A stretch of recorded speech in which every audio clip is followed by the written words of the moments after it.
bonsoir. On se retrouve pour un nouveau jour du calendrier de l'après. Et je vous propose ce soir la lecture de ce livre Mario Kart, la saga Mario Kart. Et nous allons lire le premier chapitre qui nous parle d'un formidable jeu qui s'intitule Mario Kart, le premier Mario Kart. Du coup, c'est parti pour la lecture.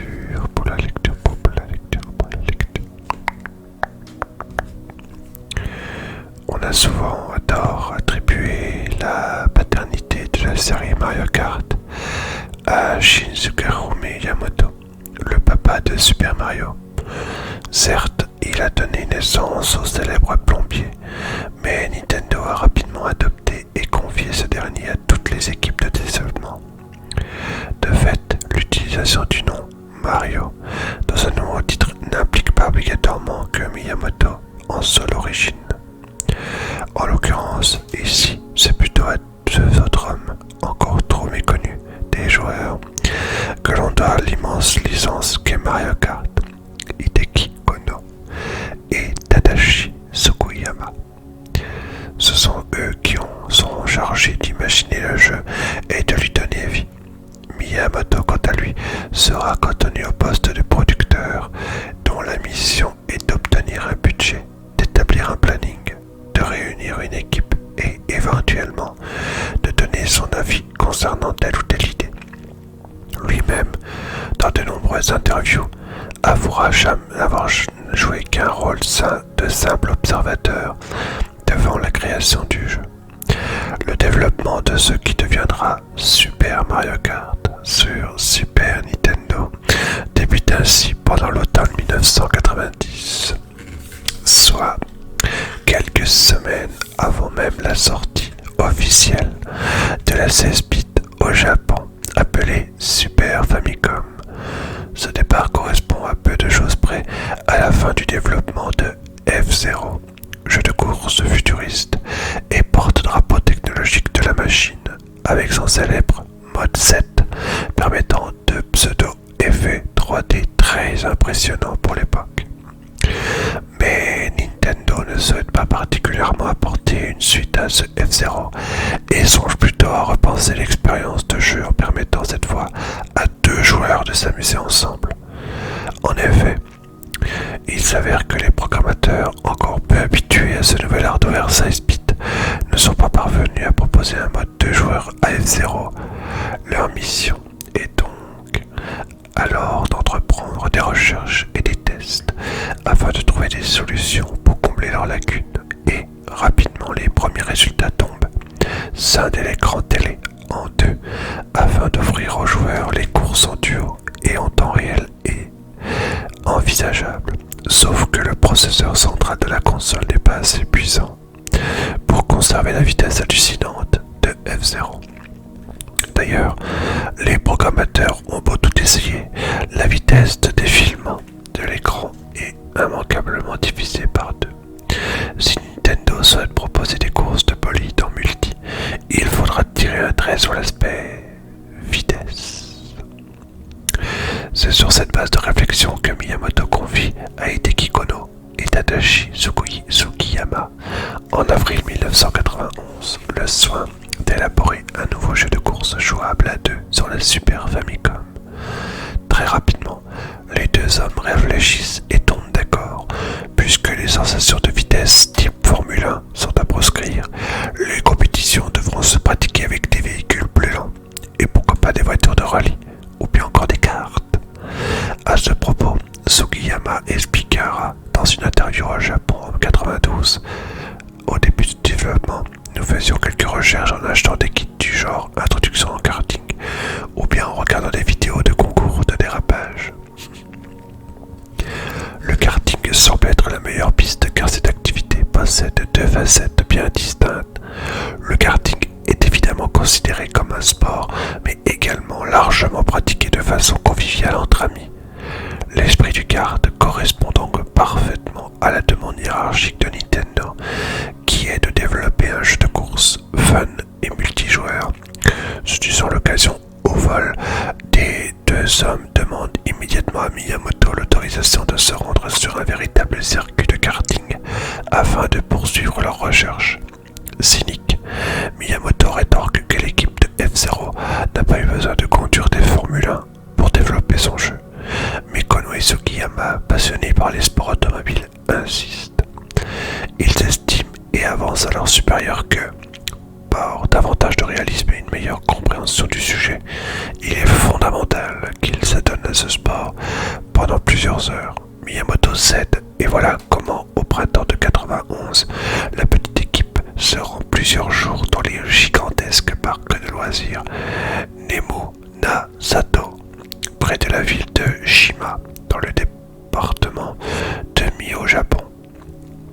Situé au nord de l'océan Pacifique, à plus de 170 km en voiture des studios de Nintendo, ce parc accueille au sein un parcours de golf, d'innombrables activités sportives en nature et surtout un magnifique circuit de karting malheureusement fermé en 2013. L'équipe se rend plusieurs jours dans le gigantesque parc de loisirs Nemu Nasato pour s'adonner au karting, ce circuit qui va servir à créer Super Mario Kart. C'est intéressant quand même. Après quelques jours de franche rigolade entre collègues, c'est décidé. Leur nouveau projet sera un jeu de cartes. Hideki Kono se souvient que le choix de ce sport leur a également permis de surfer sur une bonne dynamique. En plus, à cette époque, les médias montraient que Ayrton Senna et Akuri Suzuki, anciens pilotes japonais de Formule 1, s'adonnaient fréquemment à la pratique du karting. Grâce à cela, ce sport a connu un important boom au même moment. On s'est dit lucky. C'est façon de rire. Yes, la chance. Les plus observateurs ont remarqué que Super Mario Kart est le premier jeu de course moderne à ne pas proposer l'affichage de la vitesse à l'écran. Un comble pour un jeu de ce genre, non? Pendant un temps, il fut envisagé de l'insérer, mais il fut aussitôt rejeté. Kono nous donne une explication. Il y a des compteurs dans pratiquement tous les jeux de course, mais la recherche de la vitesse n'est pas la priorité en carte. Et nous avions peur qu'il y ait trop d'éléments à l'écran avec le classement, la map, le slot des items, etc. Ça aurait fait trop de compteurs d'un coup. Avec une lucidité certaine, Sugiyama complète les propos de son collègue, surtout qu'un kart, ça traîne à 80 km/h max. Donc franchement, pas besoin d'un compteur pour si peu. Plus que les sensations de vitesse procurées par F-Zero, Nintendo se focalise sur un autre élément, la convivialité. Et c'est ce qui caractérisa le plus la série Mario Kart au-delà d'un jeu de course. C'est avant tout un défouloir entre amis. D'ailleurs, Miyamoto nous explique que l'équipe s'est surtout concentrée sur l'élaboration du mode battle. Vous voyez, nous dit-il, il n'y avait là aucune notion de course puisqu'il n'y a pas de ligne d'arrivée à franchir.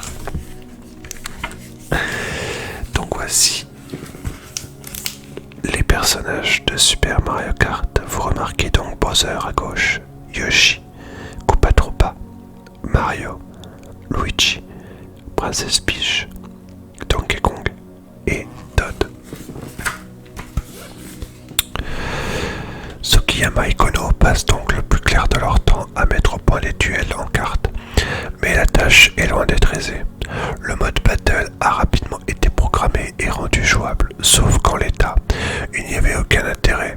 On disposait juste d'une aire de jeu sans obstacle et les deux joueurs se contentaient de rouler indéfiniment, en espérant pouvoir toucher leur rival. Au début, on avait doté les véhicules d'ersatz de mitraillettes, avec lesquels on tirait des balles. Au début, on avait doté les véhicules non, je l'ai déjà lu, pardon. Et dès qu'on parvenait à toucher l'adversaire, on gagnait un point. Mais comme l'arène était vide, sans obstacle, on s'arrêtait pas de tourner en rond. Et au bout de 5 minutes, on était pris de violents tournis. Il est curieux de constater qu'à ce stade de l'histoire, personne n'a encore eu l'idée d'insérer Mario et toute sa clique dans les véhicules sur toit. Le graphisme attitré du jeu, un certain Mori, s'est seulement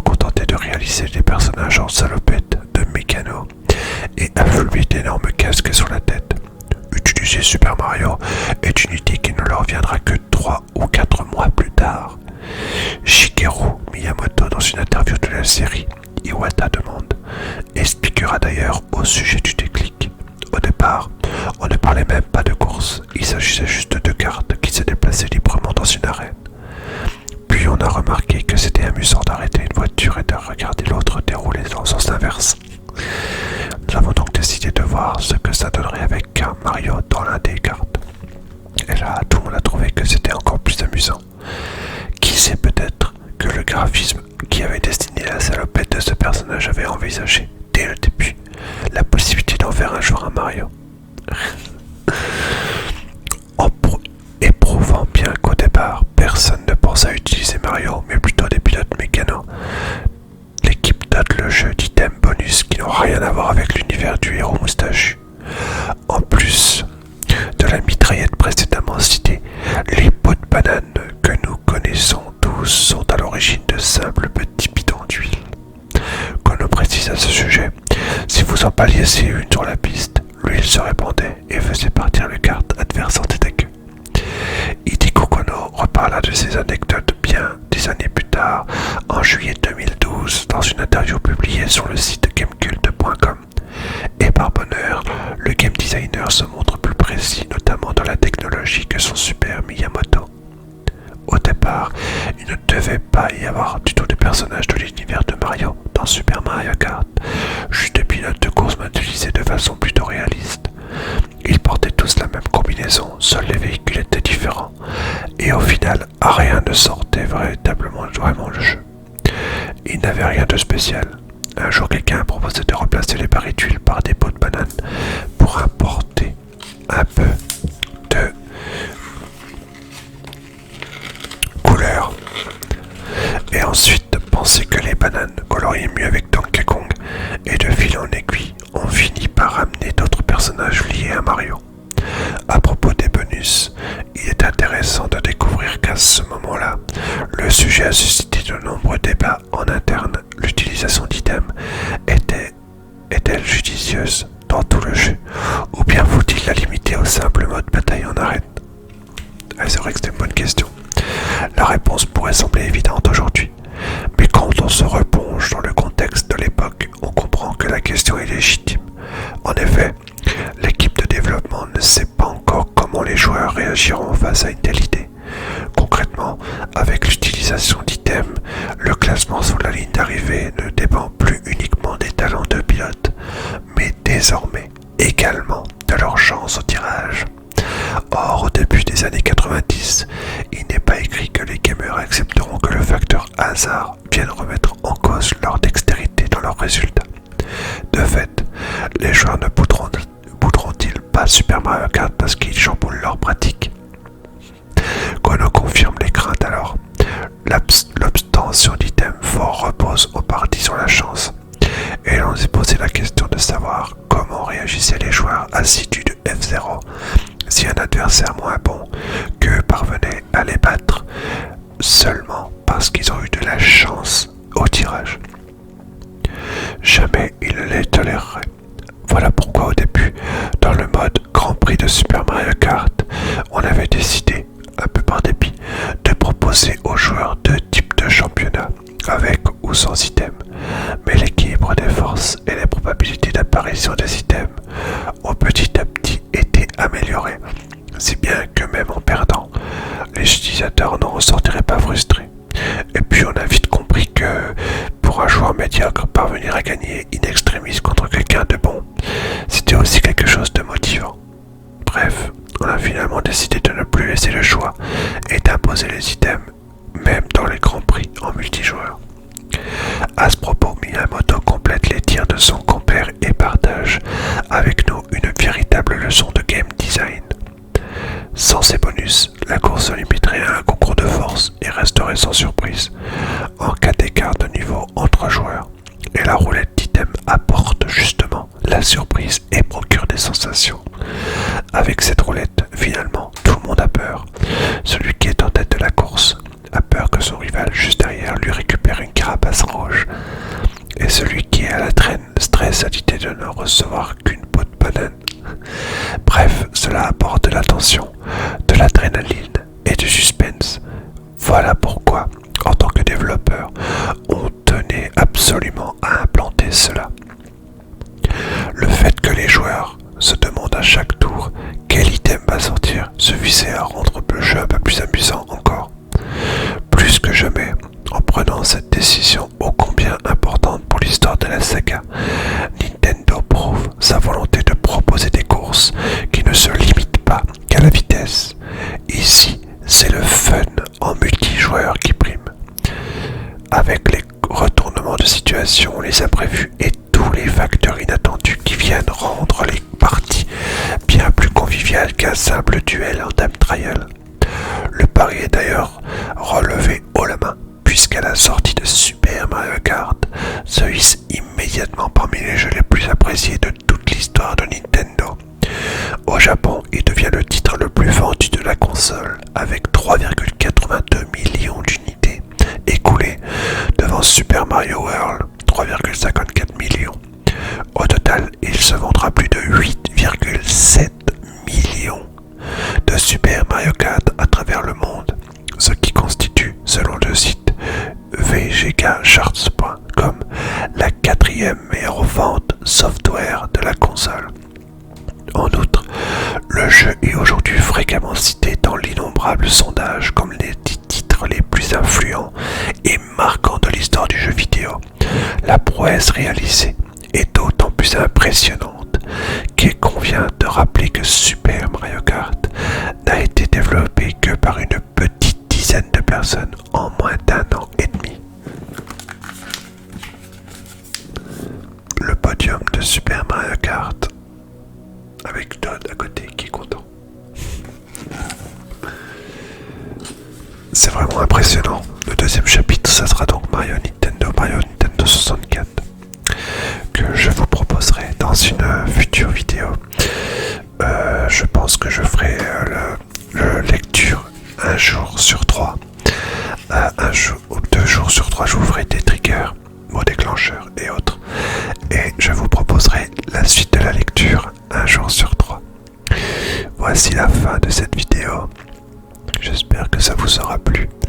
Et je vous dis à demain pour une autre vidéo, relaxation et surprise pour le trigger. Salut!